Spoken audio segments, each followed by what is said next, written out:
Welcome back. You're listening to Get Real with Bob and Stacey. You're joining us for our Leaders and Legends segment. And on the phone, we have a very special guest today, Germany Kent. Welcome to the show, Germany. Hey, Bob. Hey, Stacey. Thank you. Thank you so much for having me. Thank you. So Germany is a social media influencer, author, entrepreneur, successful Hollywood commercial actress, and a media personality.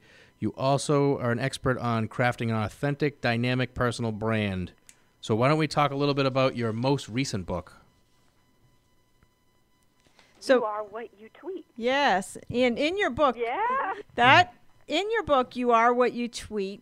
Harness the power of Twitter to create a happier, healthier life. Other than having strong fingers, how is tweeting and social media going to help somebody have a healthier life?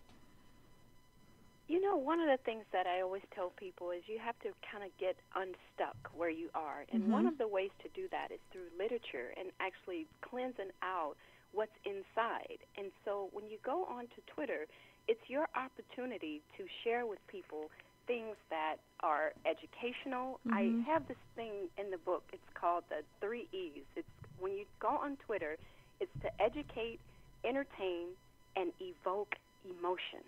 And if you learn to do those things, especially day after day, you'll get to a point where you start to cleanse out what's inside of you and become a lot more happier in your own space because you'll see that you have a voice and something to share with the world. That's great. How do you gain influence on social media? Keep it simple. That's the first thing that I always suggest. Keep it local to what you are interested in, things that inspire you, and seek to connect with like-minded people. That's the biggest thing. Just make sure that it's your perception, it's what is allowing you to be creative, and those are the things that will allow you to network and begin to evolve and eventually succeed on Twitter, and not only on Twitter, but on social media in general. This is interesting. I have a question for you on looking for a job, and also a lot of my employees are people that work at my company are sales professionals. And it's interesting because I was recently hiring a new administrator for my company, and I had gone through a bunch of different resumes. I narrowed it down, did my interviews with a handful, and then I had one person that I was ready to hire, and I always go to their social media just to see what kind of stuff they're posting. And I ended up not hiring her because of stuff I saw on social media. So I have a question. How has social media become integrated, do you think, in the job search process?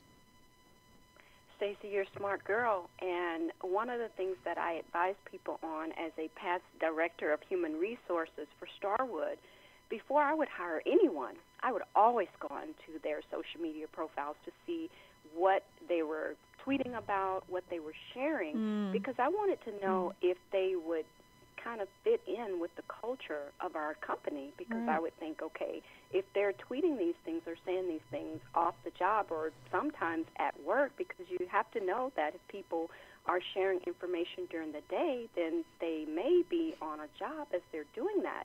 And so is this someone that's representative of what I would like in my company? And I think as a past human resources person, I strongly feel that way, and a lot of my colleagues felt that way as well. It's kind of the inside joke that we would share when we would be at conventions. Oh, did you see what such and such posted? Because it's a big no-no. You always have to be mindful of the things that you post on social media, because you cannot separate who you are from your brand, from your business. It's not possible these days with the impact that social media has had. That's a great point. You cannot separate who you are on social media from your brand. And it's interesting. I know this isn't really about the job search process, but I have a good friend. I love her dearly, and she's been single forever. And she's like, I just can't find the right guy. I'm like, you're constantly posting negative stuff about men on your social media. Like, if I was a guy and I went on your Facebook page, I would run for the hills. I'm like, clean up your social media act. You are what you tweet. Yes, 100%. Wow. Yes. If we don't get anything out today other than that message, that's the one thing that I would like to leave with your audience. You are what you tweet. Yes. It's the biggest impact that you're going to have on your audience. Whatever you're typing, whatever you're sharing, putting out there, is how people are going to perceive you. Mm-hmm. Period. Absolutely. It just does not get any better than that. That's it. That sums it up. You are what you tweet. And you have to be mindful of that. I mean, businesses around the world are using Twitter to reach out to a bigger target audience. I mean, time after time, we've seen that Twitter has been a proven excellent marketing tool. Mm-hmm. And a lot of people have lost jobs from things that they posted. Right. But at the same time, people have gained prominence from positive things that they posted as well. So I think in terms of the marketing world, it's what people see, and it's a great way to grow your brand if you do it in the right way. Absolutely. And Germany, how important is somebody's profile in social media? Yeah, your profile is basically your business card, Stacey, and Okay. I think it starts there. And we were talking a little bit before we got on the air, and I was looking at you and Bob's profile, and I complimented the both of you because I'm looking at it here.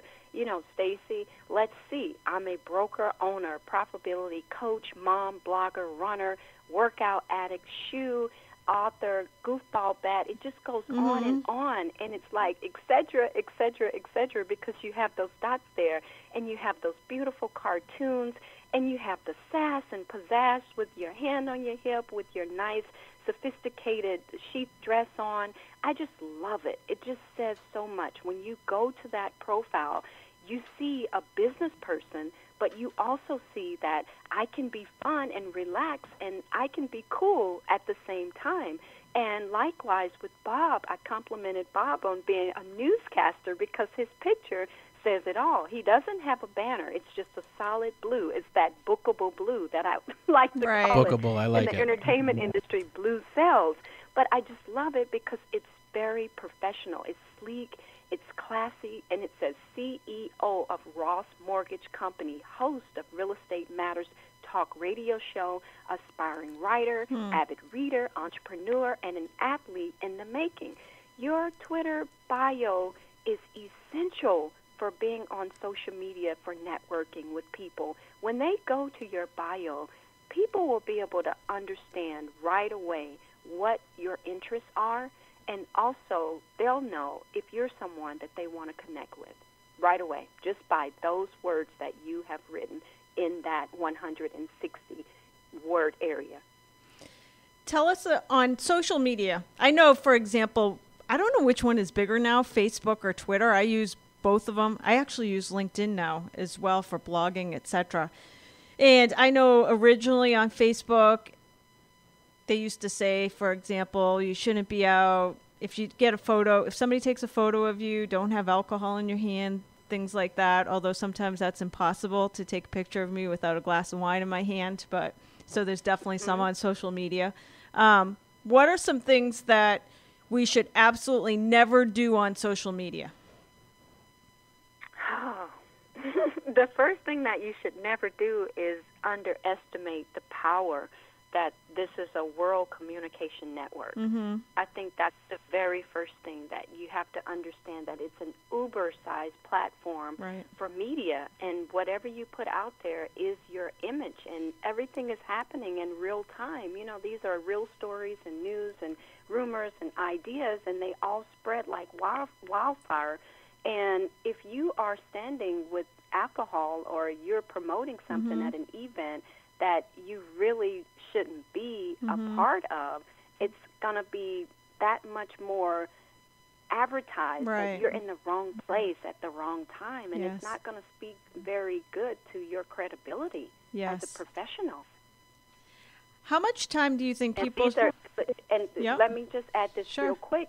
Stacey, these are the things that, you know, celebrities and politicians and business moguls have to be very concerned about. Yes. I would definitely say concerned about it. That it seems like just in our world of sales that social media is great, because even like my real estate company, I have about 380 agents that I work with at my firm. And I find that what's so great about social media is that I get the opportunity to kind of feed through my social media feed each morning just to see what is happening in the lives of the people that I work with every day. And I use that to look for, I call it a prompting. So, for example, I'll go through each day and just spend 15 minutes and say, one of my real estate agents just got a new dog, so I'll send a gift to the new dog. Or one of my real estate agents' kid just became class president, and I'll send some flowers to their kid. Like, this is unbelievable. This is stuff we could never have done, say, 10 years ago. How much time should somebody spend on social media? You know, it just depends. It depends on how much time you have to contribute to it and how much you want to make it a part of your business.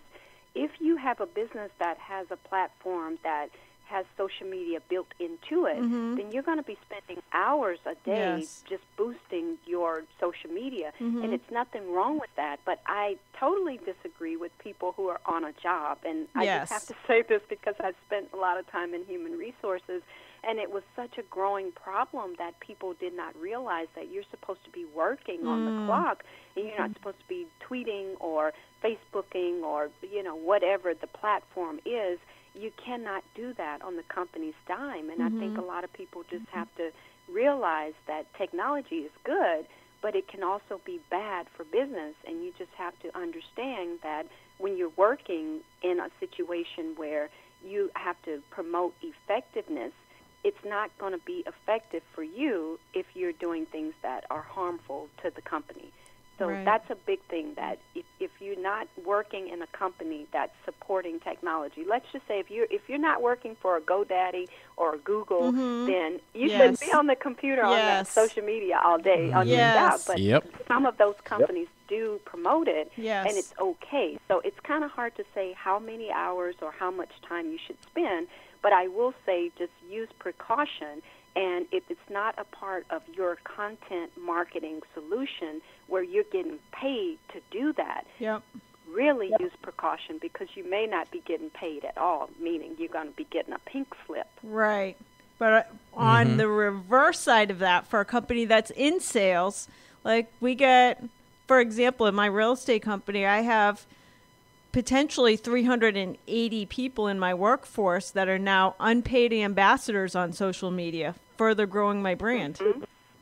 It's great, and that's a great pattern. And you have to understand, Stacey, that the more ambassadors you have on social media, the better it is, because the more you're going to grow, because you have different links now that are connected to your small business. And I think that's a wonderful thing. It's a great platform. It's a great landscape, if you will, but you just always have to be mindful that it is a network, and you have to grow it and use it in a way that's positive and promotes something good, and that it's healthy, because if not, it can turn into being downright bad. Just 100%. It can turn into being something bad. I mean, there are great options when you're using social media, and I think for your industry especially, it's a wonderful marketing concept. And I think, you know, with real estate, with any of those types of things where you can refine your brand, it just makes it so much easier because it's a great networking tool. And if you're not using social media as a marketing / networking tool, then you're losing out on an incredible marketing machine. Everybody's on some platform of social media. I'm curious, because you are a social media guru, very big with Facebook and Twitter. It seems like every day there's new types of social media coming out. Now you have like Snapchat and Instagram and Periscope and Meerkat. How does somebody like you decide which ones that you are going to embrace? That's interesting. You know, I think you have to really sit down and figure out what your purpose is and why you feel the need to be on social media. Are you trying to promote yourself? And what is it that you're really trying to get across? Like, what's the message? For me personally, I've taken a step back from several of the different outlets. I know people have asked me, well, why are you not on Instagram anymore? And why don't you do this? And I start thinking, and I say, you know what? what am I getting from that? Yes. Eventually I may return to it, but I think if you're just doing it just to be doing it, to Yes. try to keep up with the Joneses, you're wasting your time and a lot of effort. If you really focus on trying to grow just one of them, you'll be a lot more effective and productive. And that's what I always tell my clients. You cannot be all over the place. You have to really focus on the one that fits you the most. Yes. I think that's really interesting because I think a lot of times we do end up like just following everybody else, and we end up on Periscope and Pinterest and all these others. So it's really important what Germany's saying is have a strategy that if you're using it for your business, make sure that the time you're spending on it is actually contributing to your business. That's right. That's right. And one other benefit is that you're able to listen to what your audience is saying, what your customers are saying, and that's very important. If they're not giving you that feedback that you need from those different outlets, then that means you're not reaching anybody. Yes. And so really try to see which one is the most effective for you and then go with that one. Yes. All right. Our time is just about up. We have about 20 more seconds. We have with us Germany Kent, and she is the author of several books, including You Are What You Tweet. You can buy her book at Barnes & Noble or Amazon.com. You can also visit her website at germanykent.com. And Germany, closing statement. What is the one thing that you hope our listeners remember about using social media? Just add a little of your personality to everything. Nice. To your Twitter bio, to whatever it is that suits you. And the most important thing is to just be positive. Stay happy and don't let the negativity of the world get you down. Love it. Great. Thanks for being on with us today, Germany. Thanks so much, Germany. Thank you. Thanks, Bob. Thanks, Stacey. You're welcome. My pleasure. That's it for this edition of Get Real with Bob and Stacey. Tune in again next weekend for more.